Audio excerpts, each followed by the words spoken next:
জীবনে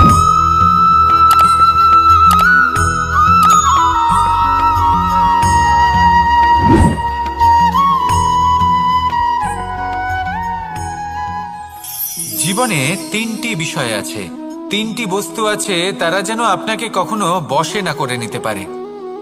প্রথম হলো ধন। ধন যতক্ষণ আপনি ব্যবহার করতে থাকেন, যতক্ষণ তা আপনার কাজে আসছে, ততক্ষণ ঠিক আছে, এই ধন আপনার কাছে অমৃত। কিন্তু যখন এই ধন আপনাকে ব্যবহার করতে শুরু করে, বুঝে যাবেন যে আপনার পতনের সময় শুরু হয়েছে। দ্বিতীয় বিষয়, ফেলে আসা অতীত। যাই করুন, আপনি অতীত পাল্টাতে পারবেন না, আর এই সত্যিটা আপনিও জানেন। কিন্তু তাও এর বশবর্তী আমরা হয়ে পড়ি, আর যখন তাই হয়, তখন এই সংসারে আমরা যেখানেই যাই না কেন, যত বড়ই সুখ লাভ করি না কেন, সেই সব আমাদের কাছে তিক্ত বলে মনে হয়। তৃতীয় বিষয়, আপনার আশেপাশের মানুষ ভিন্ন ভিন্ন ধরনের মানুষ হয়, যাদের চিন্তা ভাবনা এবং দৃষ্টিভঙ্গি ভিন্ন ভিন্ন প্রকারের। যদি এদের বশবর্তী আপনি হয়ে পড়েন, তাহলে কেউ বলবে এটা করো, এটা ভালো। কেউ বলবে এটা করো না, ওটা করো, ওটা ভালো কাজ। কেউ বলবে এই দুটোই করো না, অন্য কিছু করো। এই কথাগুলিতে আপনি এতটাই জড়িয়ে পড়বেন যে আপনি লক্ষ্যভ্রষ্ট হয়ে পড়বেন। তাই এই তিন বিষয় থেকে সাবধানে থাকবেন। যদি কোনো কিছু বশ করতে হয়, তাহলে আপনাকে বশ করতে হবে আপনার আজকে, নিজের বর্তমানকে। এটা খুব প্রয়োজনীয়। এটা ভাববেন যে এই সময়ের সদ্ব্যবহার আমি কিভাবে করব, সময়কে শাসন কিভাবে করব, ওই কর্ম কিভাবে করব যাতে ভবিষ্যতে কখনো আমার আফসোস না হয়, বরং এই সংসার আমাকে নিয়ে গর্ব করবে, সেই কর্ম করুন। আর যখন আপনি এটা শিখে নেবেন, তখন আপনি নিজেই নিজেকে প্রকৃত অর্থে ভাগ্যশালী করে তুলবেন। আসুন আমার সাথে ভালোবেসে বলুন, রাধা রাধা। মানুষ যখন এই সংসারে প্রবেশ করে, অর্থাৎ জন্মগ্রহণ করে, তখন নিশ্চিন্তে থাকে, আনন্দে থাকে। কিন্তু যেই মাত্র তার মধ্যে বোধশক্তি আসে, তখন সে চিন্তা করতে শুরু করে। চিন্তা ভবিষ্যতের, সেই সমস্ত বিষয় নিয়ে চিন্তা করে যা ওর হাতে নেই। তারপর বড় হয়, বিবাহ সম্পন্ন হয়, গৃহস্থ জীবন যাপন করে, তারপর আবার চিন্তায় মগ্ন হয়ে যায়। ভাবে এই যে আমার পরিবার, আমি কি ঠিকমতো তার খেয়াল রাখতে পারছি? কাল যখন আমি এই সংসার থেকে চলে যাব, তখন আমার এই পরিবারের দেখাশোনা কে করবে? শেষ পর্যন্ত এই পরিবার তো আমারই উত্তরদায়িত্ব। যাক, আপনাকে একটা প্রশ্ন করি। এই সংসারে আসার পূর্বে আপনি কি এই প্রশ্ন করেছিলেন, এটা ভেবেছিলেন যে আমাকে ছাড়া এই সংসার কিভাবে চলবে? করেননি, তাই তো? তাই আপনার এটা নিয়ে দুশ্চিন্তা করার প্রয়োজন নেই যে আপনি যখন এই সংসার ত্যাগ করে চলে যাবেন তখন কি হবে। আপনি যখন ছিলেন না, তখনও এই সংসার চলছিল। আপনি যখন এই সংসার ত্যাগ করবেন, তখনও এই সংসার চলতে থাকবে। যদি কোনো বিষয়ের প্রভাব থাকে, তা হলো আপনার আজকের তথা বর্তমানের কর্ম। অর্থাৎ আজ আপনি কি করছেন, কার জন্য মঙ্গল করছেন, কাকে প্রেরণা দিচ্ছেন, কাকে সাহায্য করছেন, কোন উদাহরণ প্রস্তুত করছেন। আপনি এই সংসারে যে ছবি অঙ্কন করবেন, সংসার সেটাই মনে রাখবে। তাহলে শুধু সৎকর্ম করুন, মঙ্গল করতে থাকুন, আর আমার সাথে ভালোবেসে বলুন, রাধা রাধা। আমরা চাই বা না চাই, আমরা সবসময় নয় কোনো না কোনো লক্ষ্যের দিকে এগিয়ে চলেছি, বা কোনো না কোনো যুদ্ধ করেই চলেছি। যেমন যে যুদ্ধ মনের মধ্যে চলছে, সেগুলো হলো অন্তর্মনের যুদ্ধ। যেমন পরিবার প্রতিপালনের যুদ্ধ, কর্তব্য পালনের যুদ্ধ, কোনো প্রিয়জনকে না হারানোর যুদ্ধ। এসব যুদ্ধ মনের মধ্যে চলে, এবং সেদিক থেকে দেখতে গেলে আমরা হলাম এই সংসারের সব থেকে বড় যোদ্ধা, তাই না? কিন্তু এই সব যুদ্ধে যদি আপনি জয়ী হতে চান, তাহলে তিনটি বিষয় আপনাকে মাথায় রাখতে হবে।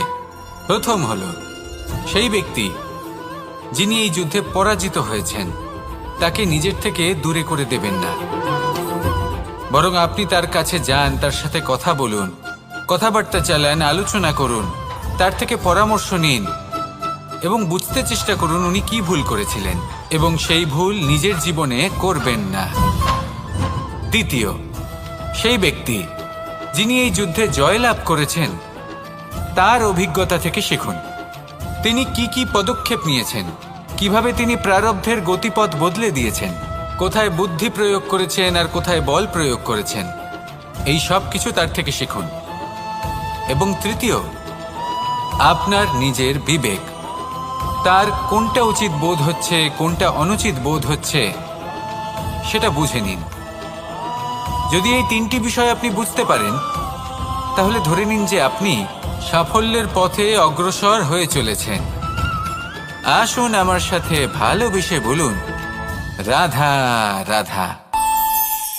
মানুষের জীবন হলো তার যাত্রা, এবং প্রত্যেকের জীবনযাত্রার লক্ষ্য হলো আলাদা।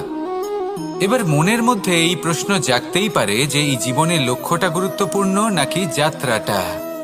এবং এই ভাবনায় আমরা কোথাও না কোথাও সব থেকে গুরুত্বপূর্ণ বিষয়ে ভুলে যাই যে সব থেকে গুরুত্বপূর্ণ ব্যক্তিত্ব হলো আমাদের সাথী, আমাদের সহযাত্রী, যার সাথে আমরা এই যাত্রাপথ সুনিশ্চিত করি। এটা খুব গুরুত্বপূর্ণ। আপনি নিজেই দেখুন, মেঘ থেকে বৃষ্টি ঝরে পড়ে, তার লক্ষ্য হলো ধরিত্রী, তার যাত্রাপথ হলো সেই বায়ুমণ্ডল। কিন্তু ও কোন সাথী নির্বাচন করছে তার উপর কত কিছু নির্ভর করে। যদি সাথী হিসেবে ঝিনুককে খুঁজে পায় আর ওই ঝিনুকের ওপরে গিয়ে পড়ে, তাহলে মুক্তয়ে পরিণত হয়। তখন লক্ষ্য কি হয়ে থাকে? ঈশ্বরের আভূষণ। সেখানেই যদি এই জলের ফোঁটা কোনো সাপের সঙ্গ পায়, কোনো সাপের মুখে গিয়ে পড়ে, তাহলে তা পরিণত হয় বিষে। আর তখন লক্ষ্য কি হয়? কারোর প্রাণ হরণ করা। এই উদাহরণ স্থির করে যে আমাদের জীবনে সাথীর নির্বাচন হলো অত্যন্ত আবশ্যক এবং অত্যন্ত গুরুত্বপূর্ণ বিষয়। কারণ সাথীর প্রভাব শুধু যে আপনার পথে পড়বে তা নয়, আপনার লক্ষ্যের ওপরও পড়বে। কখনো কখনো কেউ আপনার লক্ষ্য বদলে দেবে, কখনো উচিতভাবে, কখনো অনুচিতভাবে। সেটা আপনার নির্বাচনের উপর নির্ভর করছে। তাহলে একজন শ্রেষ্ঠ সাথী নির্বাচন করুন আর আমার সাথে ভালোবেসে বলুন, রাধা রাধা। মানুষ বর্তমানে নিজের জীবন অতিবাহিত করেন, কিন্তু তার জীবনে অতীতকাল এবং ভবিষ্যৎকাল এই দুটোরই সমান গুরুত্ব রয়েছে। অতীতকাল অতিবাহিত হয়ে গেছে এবং সেটা জীবিত থাকে আমাদের স্মৃতি হিসেবে, এবং ভবিষ্যৎ হলো সেটাই যেটা আমরা শুধুমাত্র কল্পনাই করতে পারি। এবার অতীতের কিছু স্মৃতি এমন থাকে যা আমাদের কাছে আনন্দময় হয় না, তা কটু হয়, দুঃখজনক হয়, যন্ত্রণাদায়ক হয়। আমরা যা কিছুই করি তা বদলে ফেলতে পারবো না, কিন্তু ভবিষ্যৎকাল সেটা আমরা রচনা অবশ্যই করতে পারি, যদি আজ আমরা শ্রেষ্ঠ কর্ম করি। যদি আজকের এই দিনটা আমরা আনন্দের সাথে অতিবাহিত করি, সুখের সাথে অতিবাহিত করি, এক একটা মুহূর্ত আমরা আনন্দ এবং ভালোবাসার সাথে অতিবাহিত করি, আপনার আজকের এই কর্ম আপনার ভবিষ্যৎ নির্ধারণ করবে। আজ আপনি যেভাবে জীবন কাটাবেন তা ভবিষ্যতে গিয়ে অতীতকালে পরিণত হবে।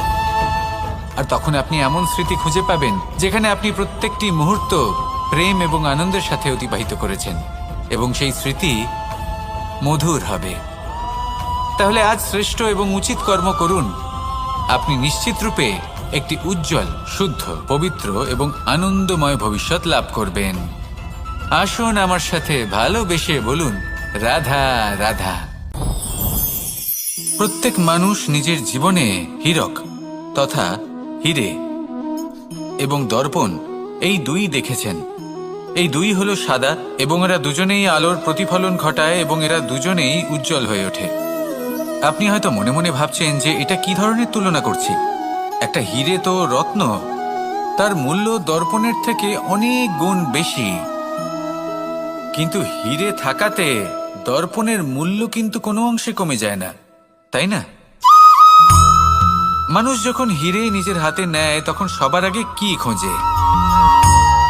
দর্পণ, যাতে তার মধ্যে দিয়ে দেখে সে বুঝতে পারে যে সেই হিরে আদৌ তার শোভাবর্ধন করছে কিনা, তাকে ভালো দেখাচ্ছে কিনা, প্রসাধনের জন্য সেটা ব্যবহার করা ঠিক হবে কিনা।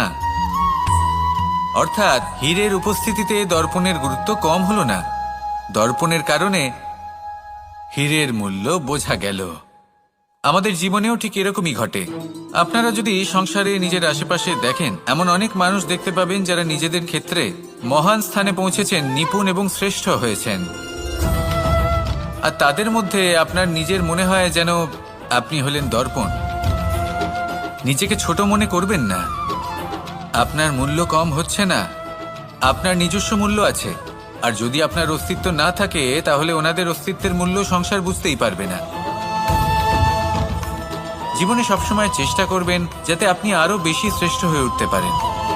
আপনি নিজে যে স্থানে আছেন সেটাকে ছোট মনে করবেন না, তারও নিজস্ব একটা মূল্য আছে। যদি আপনি হিরে হয়ে থাকেন তাহলে অহংকার করবেন না, যদি আপনি দর্পণ হয়ে থাকেন তাহলে নিজেকে ছোট মনে করবেন না। আসুন আর আমার সাথে ভালোবেসে বলুন, রাধা রাধা। পাপ এবং পুণ্য, এই দুই হলো সংসারের এমন দুই বিন্দু যাকে কেন্দ্র করে এই সংসারের চক্র ঘুরতে থাকে। আমরা যদি কোনো কর্ম বিচার করি, হয় পুণ্য নয় পাপের দৃষ্টিভঙ্গি দিয়ে, এটা হয় পুণ্য না হলে পাপ।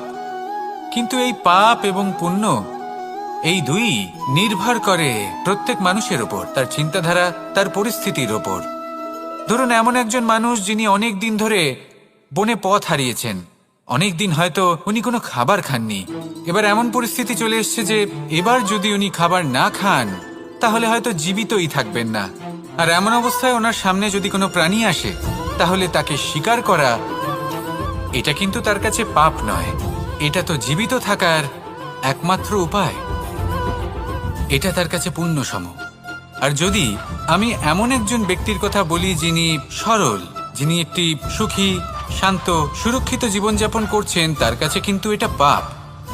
এইরকমই এই সংসারে ভিন্ন ভিন্ন পরিভাষা আছে পাপ এবং পুণ্যের।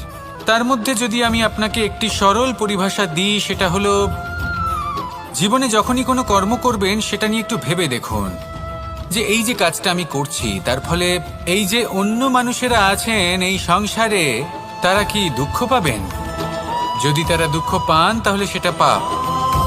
যদি আপনি এমন কোনো কর্ম করেন যার ফলে অন্যরা প্রসন্নতা লাভ করেন, তাদের মুখে হাসি ফুটে ওঠে, যদি তারা প্রেরিত হন, জীবনে সামনে এগোতে পারেন, তাদের বিকাশ হয়, তাহলে এটা হলো পুণ্য।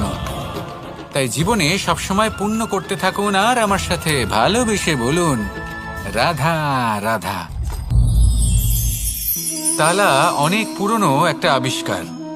যবে থেকে এই সংসারে বহুমূল্য বস্তু নির্মিত হয়েছে তবে থেকেই এই তালা নির্মাণ হয়েছে, তবে থেকে এর ব্যবহার করা হয়েছে, যাতে উচিত সময় এলে পরে আমরা আমাদের বহুমূল্য জিনিসগুলো সুরক্ষিত রাখতে পারি এবং সময় এলে পরে বের করে সেগুলি ব্যবহার করতে পারি। এবার একটা গুরুত্বপূর্ণ তথ্য আছে যেটা জানা অত্যন্ত গুরুত্বপূর্ণ, এবং সেটা হলো যে একটা তালা নির্মাণের পূর্বে তা খোলার যন্ত্র অর্থাৎ তার চাবিটি নির্মাণ করা হয়, এবং এটাই জীবনের খুব বড় একটা শিক্ষা প্রদান করে যায়। আমাদের জীবনে যখনই কোনো সমস্যা আসে তখন ভয়ভীত হওয়ার কোনো দরকার নেই, কারণ এই প্রকৃতি, এই ঈশ্বর এই সমস্যার সমাধান তথা এর চাবি আগে থেকেই নির্মাণ করে রেখে দিয়েছেন। শুধু দরকার হলো সেই সমস্যার ঊর্ধ্বে উঠে সেই সমাধান খুঁজে বের করা। মানুষ অনেক সময় সমস্যা দেখে ভীত হয়ে পড়েন, চিন্তিত হয়ে পড়েন, নিজের বিবেক হারিয়ে ফেলেন। আপনার শুধু এই মনকে শান্ত করা প্রয়োজন। এই শান্ত মনের সাথে এই সমস্যার নিবারণ খুঁজে নিতে হবে। তাই সমস্যা যতই তীব্র হোক না কেন, ভয় পাওয়ার কোনো প্রয়োজন নেই। পরম শান্ত মনে সমাধান খুঁজে বের করুন। আসুন আমার সাথে ভালোবেসে বলুন, রাধা রাধা। এ হলো রামায়ণের সময়কালের কথা। সেতু নির্মাণ করার কাজ চলছিল। সমস্ত বানর সেনা এই কাজে নিযুক্ত হয়েছিলেন। বড় বড় পাথর তুলে নিয়ে এই বানর সেনা সমুদ্রে ফেলছিলেন। এই কাজ চলছিল। এমন সময় ছোট্ট একটা কাঠবিড়ালি এলো। ছোট ছোট মাটির ডেলা হাতে নিয়ে সাগরের কাছে যাচ্ছিল আর বড় বড় পাথরের পাশে রেখে দিচ্ছিল, যথাসম্ভব সেখানে রেখে আসছিল। সারা দিন ধরে সে এই পরিশ্রম করেই যাচ্ছিল। এবার শ্রীরাম তার এই কাজ দেখতে পেলেন। সেই ছোট্ট কাঠবিড়ালিটিকে নিজের হাতে তুলে নিলেন এবং অত্যন্ত ভালোবেসে তার পিঠে হাত বুলিয়ে দিলেন। কথায় আছে যে কাঠবিড়ালির পিঠে যে দাগ আছে সেই 3টি দাগ এসেছে শ্রীরামচন্দ্রের 3 আঙুলের থেকে। যে কাজ আপনি করছেন তাতে সমস্ত শক্তি প্রয়োগ করুন, যতটা আপনার সামর্থ্য রয়েছে, যতটা আপনার প্রতিভা রয়েছে, সম্পূর্ণভাবে উৎসর্গ করে দিন। ঠিক এমনভাবে কর্ম করুন। সেই কাঠবিড়ালি কিন্তু তাই করেছিল, সেই জন্য শ্রীরামের সাথে সেও সেই কাহিনীতে অমর হয়ে গেছিল। সম্পূর্ণ শক্তি প্রয়োগ করুন, সম্পূর্ণ সামর্থ্যের সাথে কর্ম করুন, কারণ এটাই হলো শ্রেষ্ঠ পথ কোনো কর্ম করার। আসুন আমার সাথে ভালোবেসে বলুন, রাধা রাধা। মানুষের জন্ম কখনো তার ভবিষ্যৎ নির্ধারণ করতে পারে না। হ্যাঁ, ওর জীবনযাত্রা অবশ্যই সুখময় হতে পারে, নির্ভর করে যে ও কোন পরিবারে জন্ম নিচ্ছে, তার পরিবার পরিজন কে হন, তার মাতা পিতা কে হন, তাকে কেমন শিক্ষা দেওয়া হয়েছে, কেমন ভাবে পালন করা হচ্ছে। সে কিন্তু কুপাত্রও হতে পারে, আবার সুপাত্রও হতে পারে।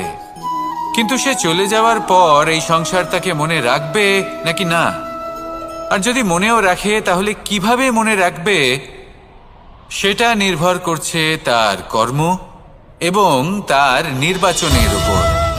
ঠিক যেমন বর্ষার এই জলের ফোঁটা যখন মেঘ থেকে ঝরে পড়ে, তখন তার এই নির্বাচন হলো গুরুত্বপূর্ণ, কারণ তার নির্বাচন তার উপর নির্ভর করছে তার ভবিষ্যৎ কেমন হবে। ঝিনুকের মুখে পড়লে মুক্ত হয়ে ওঠে, সাপের মুখে পড়লে বিষ, আর যদি কোনো পাতায় পড়ে তাহলে শিশিরে পরিণত হয়। তাহলে কর্ম এবং নির্বাচন দুটি জীবনে গুরুত্বপূর্ণ। এদের বিষয় বিশেষ যত্ন নেবেন এবং আমার সাথে ভালোবেসে বলবেন, রাধা রাধা। কখনো কখনো আমাদের জীবনে দুঃখ আসে এবং তার কারণ হলো সন্দেহ। মানুষ আমাদের উপর সন্দেহ করে, আমাদের কর্ম নিয়ে, আমাদের মানসিকতা নিয়ে, আমাদের কথা নিয়ে, আমাদের চরিত্র নিয়ে।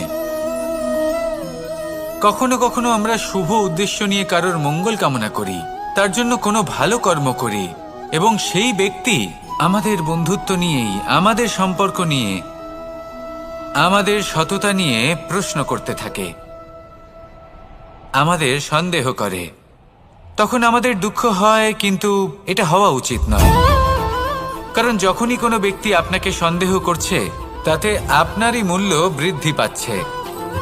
এবার আপনি বলবেন, এ কি করে সম্ভব হতে পারে? একটা কথা বলুন, আপনি কখনো শুনেছেন যে কয়লার শুদ্ধতার পরিমাপ করা হচ্ছে? শোনেননি, কারণ এমনটা কখনো হয়ই না। শুদ্ধতার পরখ শুধুমাত্র সোনার ক্ষেত্রে করা হয়, শুধুই তার শুদ্ধতা নিয়ে সন্দেহ প্রকাশ করা হয়। এই সোনাকে পরখ করা হয়, আর যখন এই সোনা এই পরীক্ষায় উত্তীর্ণ হয়, তখন সেই সোনা কতটা মূল্যবান সেটা সংসার জানতে পারে। সেই রকমই এই সংসার আপনাকেও পরখ করবে। যখন আপনি এই পরীক্ষায় উত্তীর্ণ হবেন, তখন আপনার মূল্য কতটা অধিক সেটা এই সংসারও জানতে পারবে। সেই জন্য যখনই কেউ আপনার উপর সন্দেহ করবে, দুঃখ পাবেন না। শুধু এই কথাটার খেয়াল রাখবেন, আপনি কি উচিত পথে চলেছেন, উচিত কর্ম করছেন। সকলের প্রতি আপনার মনে যেন সদ্ভাবনা থাকে, এবং হ্যাঁ, আপনি যেন আমার সাথে ভালোবেসে বলেন, রাধা রাধা। আমরা সবাই সূর্যকে সম্মান করি, ওনাকে শ্রদ্ধা করি, ওনাকে পুজো করি। এই সূর্য আমাদের শক্তি প্রদান করেন, প্রকাশ প্রদান করেন। কখনো কখনো উষ্ণতা এতটাই বাড়িয়ে তোলেন, এতটাই তপ্ত করে তোলেন, আমাদের একথা মনে হয় যে আমাদের এই শরীর জ্বলে যাচ্ছে। তখনও আমরা বিরোধিতা করি না, তাকে কটু কথা শোনাই না, আমরা সসম্মানে তা গ্রহণ করি। কেন কেন করি? কারণ আমরা জানি যে সন্ধেবেলা যখন সূর্যাস্ত হবে, তখন শুধুমাত্র অন্ধকার বাকি থাকবে। ঠিক কিছুটা এরকমই হয় আমাদের মাতা পিতাও, যিনি আমাদের জন্ম দেন, আমাদের ভরণ পোষণ করেন, আমাদের বড় করেন, আমাদের প্রেম প্রদান করেন। কখনো কখনো তাদের মুখ থেকে কটু কথা নিঃসৃত হয়। আমাদের দুঃখ হয়, কিন্তু তখন আমাদের এটা বোঝা উচিত এগুলি নিঃসৃত হচ্ছে আমাদেরই মঙ্গলের জন্য। যেমন সূর্যদেব, উনিও উত্তাপ দিয়ে থাকেন আমাদেরই মঙ্গলের জন্য, যাতে ফসল পাকতে পারে, যাতে জল বাষ্প হয়ে মেঘ হতে পারে, বৃষ্টি হতে পারে, আর এই সংসারে নিরন্তর জলের প্রবাহ থাকে। আমাদের মাতা পিতা, তাদের কঠোর আচরণ, তাদের কঠোর অনুশাসনের পেছনে লুকিয়ে থাকে ওনাদের ভালোবাসা। আমাদের তা বুঝতে হবে, সসম্মানে ওনাদের গ্রহণ করতে হবে। কারণ ঠিক সূর্যাস্তের পরে যেমন চতুর্দিক অন্ধকারচ্ছন্ন হয়ে যায়, তেমনি আমাদের জীবন থেকে যখন আমাদের মাতা পিতা চলে যায়, তখন আমাদের জীবনেও শুধু এবং শুধুমাত্র অন্ধকারই ছেয়ে থাকে। সেই জন্য নিজের মাতা পিতাকে সম্মান করুন, ওনাদের ভালোবাসা প্রদান করুন। এই মন আর এই জীবন প্রসন্ন হয়ে বলবে, রাধা রাধা। শিশিরের বিন্দু পাতার ওপর পড়ে আর তার গায়ে লেগে থাকে। পাতা তাকে শুষে নিতে পারে না, আর শেষ পর্যন্ত সে ঝরে পড়ে যায়। অন্যদিকে রয়েছে মেঘ এবং চাতক। এদের মধ্যে অনেক দূরত্ব থাকে। মেঘ থাকে আকাশে আর চাতক থাকে ধরিত্রীতে। কিন্তু যখন এই মেঘ থেকে বৃষ্টি ঝরে পড়ে, এই চাতক কিন্তু সেই জলই পান করে, নয়তো সে তৃষ্ণার্ত থেকে যায়। এবার অন্যদিকে দেখলাম শিশির বিন্দু আর পাতার এই সম্পর্ক। এরা খুব কাছাকাছি থাকে, ঘনিষ্ঠও থাকে। অন্যদিকে রয়েছে মেঘ এবং চাতকের সম্পর্ক, যাদের মধ্যে অনেক দূরত্ব থাকা সত্ত্বেও তারা খুব ঘনিষ্ঠ, তাই না? এই সারমর্ম খুব সরল। এই নৈকট্য, এই দূরত্ব, তা আপনার সম্পর্কে প্রভাব কিছুতেই ফেলতে পারে না। এই নৈকট্য, এই দূরত্ব, এইসব হলো শুধুমাত্র মনের ব্যাপার।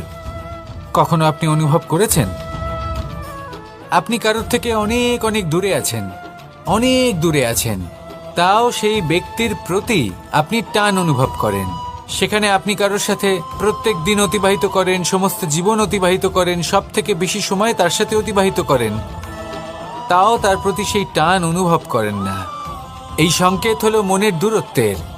তাহলে মনের এই দূরত্ব দূর করুন আর আমার সাথে ভালোবেসে বলুন, রাধা রাধা।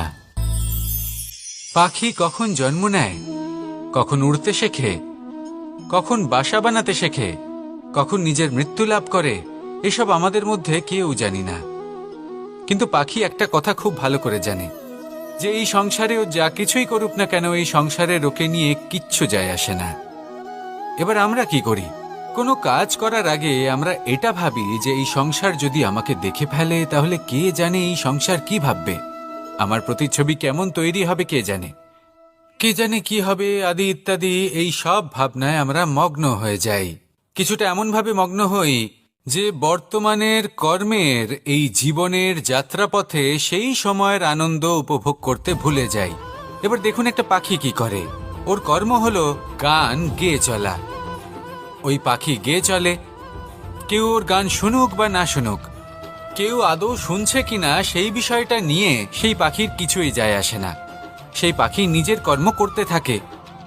হয়তো সেই জন্যই আপনি কখনো কোনো পাখিকে কাঁদতে দেখবেন না। এরকমই আপনাকে নিজেকে গড়ে তুলতে হবে। প্রথমে নিজেকে জিজ্ঞেস করুন, এই যে কর্ম আমি করতে চলেছি সেটা কি উচিত? যদি আপনার মনে হয় সেটা উচিত, তাহলে সেটা প্রমাণ করুন। এটা ভাববেন না যে এই সংসার কি ভাববে। আসুন আর আমার সাথে ভালোবেসে বলুন, রাধা রাধা। আজ আমি আপনাকে একটা ছোট্ট কাহিনী শোনাবো। এটা কোনো এক সময়ের কথা। দুজন বোন জাঁতাকলে গম পেশাই করছিলেন, আর ওনাদের মধ্যে যিনি ছোট ছিলেন তিনি সময় সময় সেখান থেকে ছোট ছোট দানা তুলে খাচ্ছিলেন এবং বিষয়টা উপভোগ করছিলেন। এবার দেখতে দেখতে গম পেশাই সমাপ্ত হলো। এবার পেশাই করা গম নিয়ে সেই দুজন বোন বাড়ি ফিরে আসছিলেন, এবং তাদের ফেরার পথে হঠাৎ করে কোথাও থেকে একটি বাছুর চলে এলো। এই দুই বোন ভয়ভীত হয়ে গেলেন, আর তাদের হাত থেকে সেই আটা পড়ে গেল, মাটিতে মিশে গেল। এবার এই পুরো ঘটনাক্রমে যদি কারোর বিন্দুমাত্র লাভ হয়ে থাকে, বিন্দুমাত্র আনন্দ পেয়ে থাকে, তাহলে সে কে? সেই ছোট বোন। যিনি মাঝে মাঝেই গমের দানা তুলছিলেন এবং খাচ্ছিলেন, কিছুটা হলেও উনি আনন্দ লাভ করেছিলেন। এবার এরকমই হলো আমাদের জীবনে ভক্তি এবং ভালোবাসা সংক্রান্ত বিষয়। মানুষ নিজের জীবনের দৈনিক কাজে এতটাই ব্যস্ত হয়ে পড়েন, প্রত্যেকদিন শুধু কাজ কাজ কাজ কাজ করতে থাকেন, আর তাতে ভক্তি এবং ভালোবাসার জন্য সময় বার করতেই পারেন না। দেখুন, জীবনে ভক্তি আর প্রেমের এই যে ছোট ছোট মুহূর্ত আছে, এগুলো যদি আপনি যাপন করতে পারেন তাহলে তাতেই আপনি তৃপ্তি লাভ করবেন। বাকি সবই আপনার ব্যর্থ বলেই মনে হবে। জীবনে যখনই আপনি কোনো কাজ করবেন, ঈশ্বরের প্রতি সমর্পিত হয়ে সেই কাজ করুন। আর যখনই সময় পাবেন, তাহলে সেই সময় নিজের আপনজনদের দিন। যাদের আপনি ভালোবাসেন তাদের প্রতি যত্নবান হন, তাদের শুভাকাঙ্ক্ষী হন। এই প্রেম আর ভক্তির ছোট ছোট মুহূর্তগুলো আপনার জীবনকে চরিতার্থ করে তুলবে। আসুন আমার সাথে ভালোবেসে বলুন, রাধা রাধা।